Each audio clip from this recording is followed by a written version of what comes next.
قوم عاد کے لوگ عاد میں رہتے تھے جو یمن اور عمان کے درمیان ایک مقام تھا۔ وہ امن اور آسائش کے ساتھ زندگی بسر کرتے تھے۔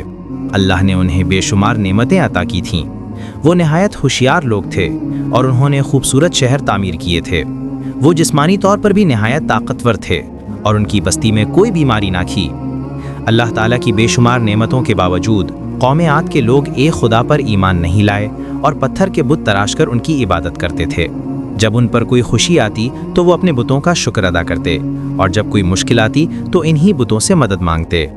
کچھ عرصہ گزرنے کے بعد قوم عاد میں اتحاد ختم ہو گیا۔ طاقتور لوگ کمزوروں اور غریبوں پر ظلم کرنے لگے۔ ان مغرور اور جاہل لوگوں کی ہدایت کے لیے اللہ نے حضرت ہود علیہ السلام کو ان کی طرف بھیجا۔ حضرت ہود علیہ السلام خود بھی قوم عاد ہی سے تعلق رکھتے تھے اور اپنے شریف گھرانے اور اچھے اخلاق کی وجہ سے عزت رکھتے تھے۔ آپ علیہ السلام حضرت عبداللہ کے بیٹے، سام کے پوتے اور حضرت نوح علیہ السلام کے پڑ پوتے تھے۔ حضرت ہود علیہ السلام نہایت صابر اور مہربان انسان تھے۔ جب اللہ کا حکم آیا کہ وہ اس کا پیغام پہنچائیں تو آپ نے اپنی قوم سے کہا، اے بھائیو، تم ان پتھروں کی پرستش کیوں کرتے ہو جو تم نے خود تراشے ہیں؟ یہ بت تمہیں کچھ دے یا لے نہیں سکتے۔ تم بے وقوف نہیں ہو مگر تمہارا یہ عمل عقل کے خلاف ہے۔ تمہارا رب صرف ایک ہے اور اسی کی عبادت کرنی چاہیے۔ اسی نے تمہیں پیدا کیا، صحت اور دولت دی اور تمہیں ایک طاقتور قوم بنایا۔ اللہ کی نافرمانی نہ کرو ورنہ وہی انجام دیکھو گے جو حضرت نوح کی قوم نے دیکھا تھا۔ حضرت ہود علیہ السلام نے بہت کوشش کی کہ وہ سمجھ جائیں لیکن وہ اور بھی ہٹ دھرم ہو گئے۔ انہوں نے کہا، اے ہود، تم بے وقوف باتیں کرتے ہو۔ ہم ایک خدا کی عبادت کیوں کریں اور اپنے باپ دادا کے طریقے کو کیوں چھوڑیں؟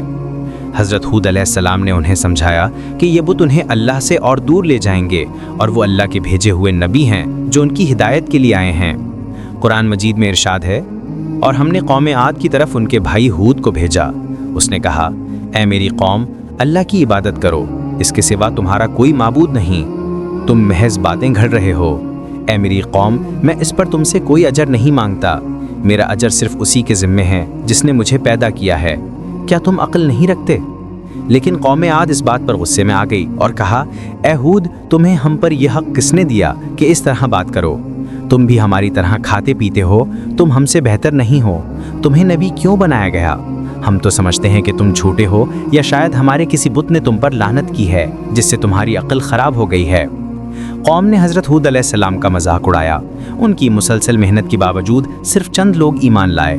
جب آپ نے اللہ کے عذاب سے ڈرایا تو قرآن کہتا ہے کہ انہوں نے کہا، تو پھر وہ عذاب ہم پر لے آؤ جس سے ہمیں ڈراتے ہو اگر تم سچے ہو۔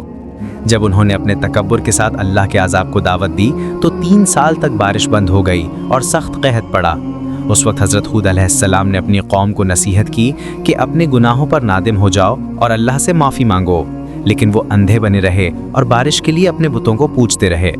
آخرکار حضرت ہود علیہ السلام نے فرمایا، اب تم جو چاہو کرو، میں تو صرف اللہ پر بھروسہ کرتا ہوں جو میرا محافظ ہے۔ آخرکار اللہ کا عذاب آ گیا۔ اچانک ایک بڑا سیاہ بادل نمودار ہوا۔ قوم عاد نے اسے دیکھا تو خوش ہوئے کہ بارش ہوگی، لیکن اس کے بجائے ایک خوفناک اور تیز آندھی چلی جس نے ان کے گھروں کو اجاڑ دیا اور جانوروں کو ہوا میں اچھال دیا۔ بارش کے بجائے اس بادل سے آگ کے شرارے برستے تھے۔ یہ طوفانی ہوا مسلسل 8 دن تک چلتی رہی اور آخرکار قوم عاد کے مغرور لوگ تباہ ہو گئے۔ قرآن مجید میں فرمایا گیا، اور جہاں تک قوم عاد کا تعلق ہے وہ ایک سخت گرجدار اور خوفناک آندھی سے ہلاک کیے گئے جسے اللہ نے ان پر 7 رات اور 8 دن مسلسل مسلط رکھا۔ بس تم دیکھتے کہ وہ ایسے گر کر رہ گئے جیسے کھجور کے کھوکھلے تنے، پھر کیا تم ان میں کسی کو باقی دیکھتے ہو؟ طوفان کے پہلے آثار دیکھتے ہی حضرت ہود علیہ السلام نے اپنے ماننے والوں اور خاندان کو ایک محفوظ جگہ پر جمع کر لیا اور صرف وہی اللہ کے اس سخت عذاب سے بچ گئے۔ جب طوفان ختم ہو گیا تو حضرت ہود علیہ السلام اپنے ساتھیوں کو لے کر حضرموت چلے گئے جہاں انہوں نے اپنی باقی زندگی گزاری۔